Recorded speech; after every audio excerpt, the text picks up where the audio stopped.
Hello, my friends. Yesterday, the US presented a plan for resolving the conflict in Ukraine. From what everyone has seen, it seems that Russia is already preparing to claim victory. According to this plan, Ukraine will not join NATO in the next 10 years. Russia will retain control over the occupied territories and sanctions against Russia will be lifted. Maybe I'm wrong, but this looks like a de facto victory for Russia. They haven't lost anything, while Ukraine will lose their occupied territories and remain outside NATO. Is this a victory or a capitulation? Share your thoughts in the comments. Of course, President Zelensky is not happy with this situation and made his position clear. What should Russia do? Preferably go to three letters. Ideally, it should just realize the consequences of its actions. It is killing us, and we are defending ourselves and fighting the enemy. For now, our plans remain unchanged. Of course, we want to be stronger so that the war ends in 2025. Apologies for the undiplomatic language.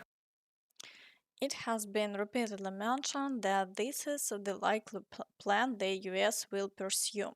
Unfortunately, Zelensky's plan is not being considered. Today, Trump promised to strike the Middle East like never before if Hamas doesn't release Israeli hostages by January 20. The same could happen if Russia or Ukraine refuse to engage in negotiations.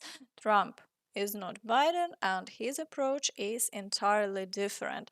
It seems both Ukraine and Russia may be forced to sit at the negotiation table.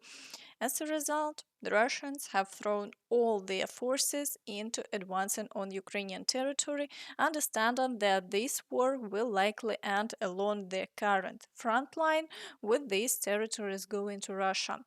Even if Ukraine seeks to reclaim then, diplomatically, in 10 years, Russia will have rearmed significantly and no one will want to confront them. Today, the Russians continue their aggressive push, launching a new wave of counteroffensives in the Kursk direction. From all sides, they are attempting assaults to clear the area. If the Ukrainian forces manage to maintain control, Russia may have to negotiate for this territory in exchange for another part of Ukraine. This has been discussed in foreign outlets as well. The primary task for the Ukrainian forces in the Kursk region is to hold as much territory as possible until Trump's inauguration and the start of negotiations so that it can later be exchanged for something else. No one knows what that might be, writes the BBC, citing Ukrainian military sources. The Russians are pushing hard to displace the Ukrainian forces, but for now, we await the results. The Ukrainian forces are doing everything possible to repel the attacks, though losses are reported as the Russians have essentially encircled them and are storming from all sides. Zelensky countered claims about Ukrainian losses, stating they are significantly lower than reported by foreign media. The American press reported that 80,000 Ukrainians have died. I want to tell you, no, it's less, much less. Friends, I think you'll want to share your thoughts on this statement in the comments. Meanwhile, it seems the Russians are holding on to hopes of breaking closer to Kharkiv. Intense fighting continues near the village of Kazachia Lopan, and although there have been no changes for several days, the battles persist. In the Vovchansk area, Russian activity has also increased. They are storming the city and attempting to advance toward the villages of Tikhe and Staritsa, but no changes have been reported in the past 24 hours.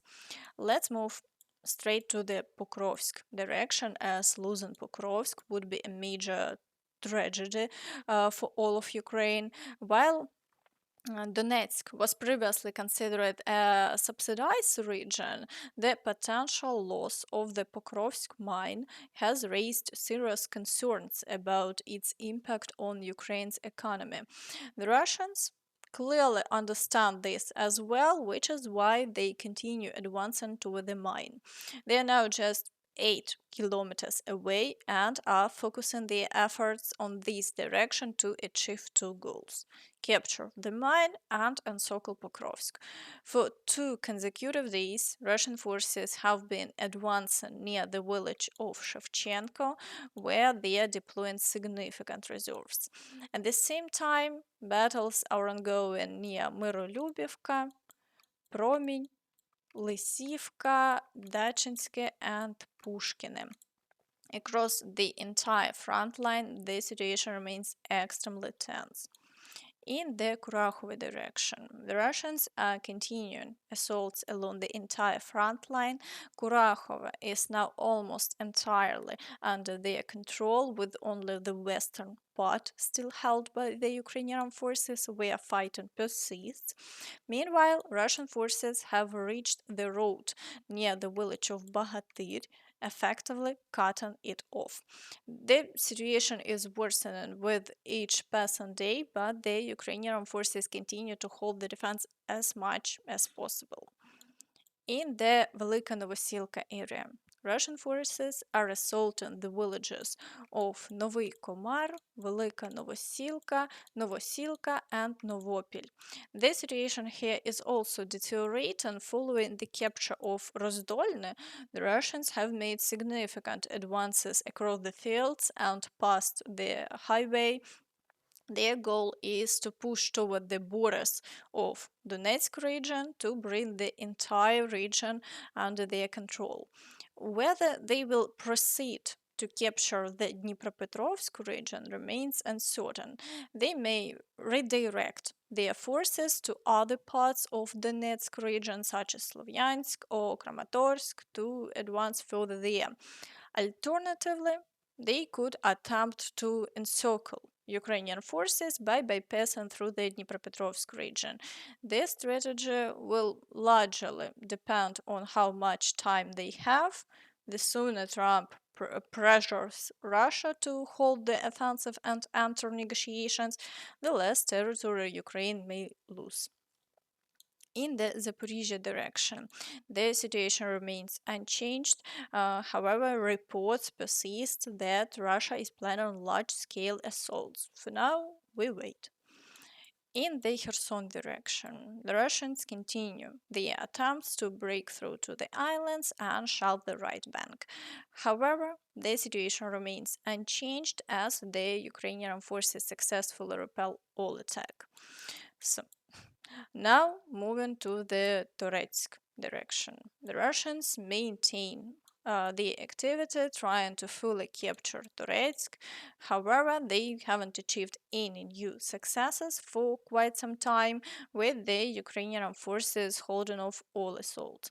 Similarly, they are storming Sherbynivka, but no significant changes have been reported over the past day. In the Chasiv Yar direction, activity has noticeably decreased. It appears that Russia lacks sufficient reserves to advance as aggressively here as in the Pokrovsk direction.